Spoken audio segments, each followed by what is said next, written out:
Tim Bennett here from the Cortland Voice. I'm here with Dr. Marson from Cayuga Medical Associates. Doctor, how are you? I'm well, thank you. Beautiful. So, doctor, I know that you do orthopedics.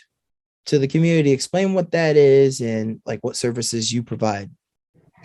Well, orthopedics is musculoskeletal health, bones, joints of the extremities, and we do all sorts of extremity care. So when you say extremities, are you talking like hands, arms, legs, feet?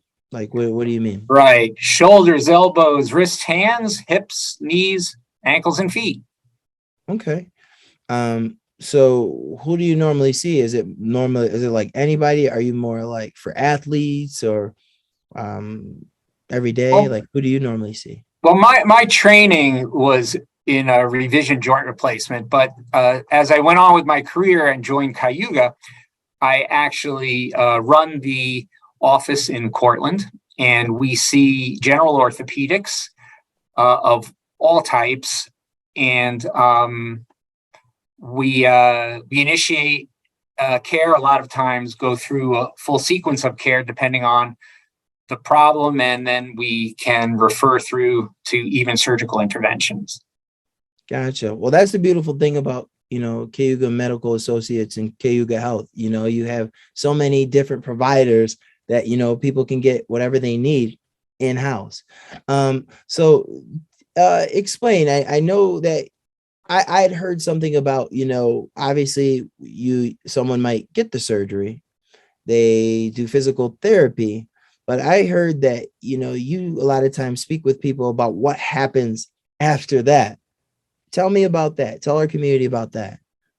Well, one of the things that can really help a patient is if they continue with the program even after they're cared for. So one of the most frustrating things is if a patient gets fantastic care, whether it's surgical, whether it's being diagnosed, treated with physical therapy or with different interventions, and then they don't follow through afterwards and they have problems. For example, a person injures their shoulder.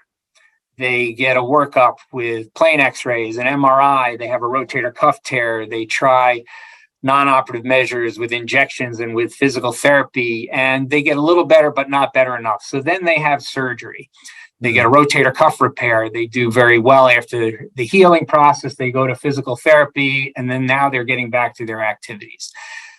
So 6 months later, their shoulder hurts again, and they come back into the office, and the first question is, have you continued doing your program?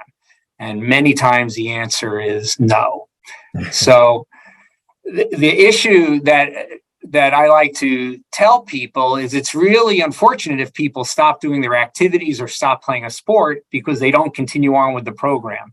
One thing to remember is high-level college athletes and pro athletes spend over half their time in the gym working out so then they can play their game and do their sport. And this even goes to people who have joint replacements. So you get a joint replacement, you get rehabbed, and you're an older person that does very well, but now they don't continue ongoing and their knee replacement hurts. And one of the things is continuing on with exercise, with the program, and it can really enhance the result over the years ongoing. Okay, so I'll make this up. Let's say someone tears their ACL, MCL, and their meniscus. This happened to you? Maybe a basketball injury, yeah, many years ago. But let's say somehow someone does all three. That was too specific. They do all three. They do the surgery. They have their physical therapy for however long it is. I'll make this up. Let's say they were going 4 times a week, then it gets reduced. A lot of times, at most, how long has it been said that, because when I did this in 18, I kept doing it because I really wanted to get back in top shape. Right. Like, what percentage of people who get these surgeries, like once they're done with that physical therapy, just stop? Because like I really didn't know. I just did it because I was like, oh, I got to get back. Right.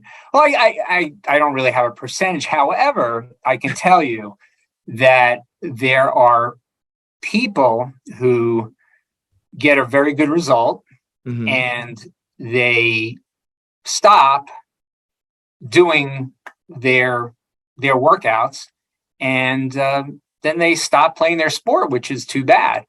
But so we have successful people, like we'll have say a teenager in high school and they have an injury like that, or even not even that severe, maybe sprained ankles, and they get a good treatment, and then they get to a point where it's a seminal moment.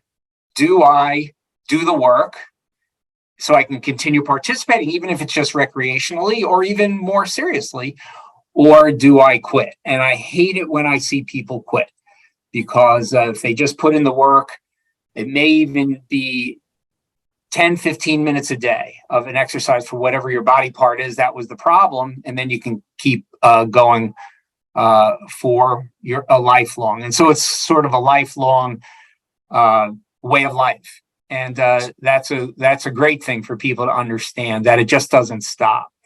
So basically, once they're done with physical therapy, even though they're released from that, they should keep doing the exercises or some of the exercises that they can do from home. Like Right. how long though? You're saying for life? For life. So you can keep being successful at it. So for instance, I have a teenager who has kneecap pain, which is a very, very common issue with a lot of young athletes. So they get diagnosed, they go to physical therapy, they strengthen up their quad muscles, and they're doing great. Mm-hmm. And so now they go to college. And in college, they want to keep playing some basketball, say is their sport. And, they go and they play and they're sore every time, but they don't hit the gym as well. And 2 to 3 times a week and get those quads strong. And unfortunately, then they go about their business and they stop doing their activities. And that's a shame when they can keep doing it. And even people who are very high level athletes, you hate seeing quitting because of things like that. And one can see all sorts of different issues. And this even goes to our elderly folks who get a hip replacement. And they get a nice hip replacement, everything's great, and then they go for therapy, and all of a sudden they have their hip replacements doing well, but they have pain on the side of their hip, and it's usually a bursitis situation. The reason why is they stop doing their exercises and they stop being able to control their implant that was put in. And I find that something that's easily cured, and something that as a community, if people kept going like that, the results would be even better. And, you asked me before about a percentage. I almost see it. I would say about half the time. I think one half of the people really work hard at, and they have a great life, and they continue with whatever it is that they want to do. And the other half get miserable, and you hate seeing that.